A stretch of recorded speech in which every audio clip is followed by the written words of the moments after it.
G7 unites to tackle Russian chemical attacks, cybercrime and dirty money.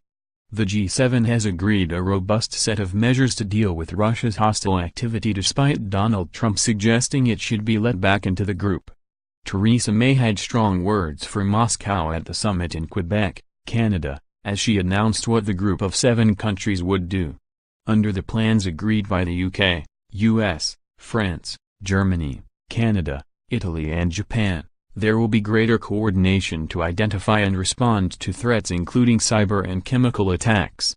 Mrs. May also wants the group to be more focused on Russian dirty money and work to stop the movement of spies from the country. Moore, boy, 14, charged with 7 moped robberies and 1-hour crime spree. Chemical weapons were heavily discussed following Russia's alleged involvement in the Salisbury nerve agent attack on ex-spy Sergei Skripal and his daughter Yulia. The British Prime Minister urged other countries to back giving the chemical weapons watchdog, the Organization for the Prohibition of Chemical Weapons, OPCW, the power to identify states responsible for attacks. The group also ratified a new rapid response mechanism that would see them sharing of threat intelligence and measures to protect physical and digital infrastructure from attack. Before the summit, U.S. President Mr. Trump had floated the idea Russia should be allowed back into the group, saying, "Russia should be in the meeting, should be a part of it." This sentiment was backed by Italian Prime Minister Giuseppe Conte.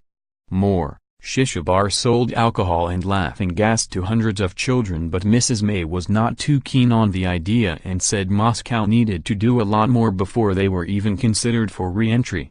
She added, "We should remind ourselves why the G8 became the G7, it was because Russia illegally annexed Crimea.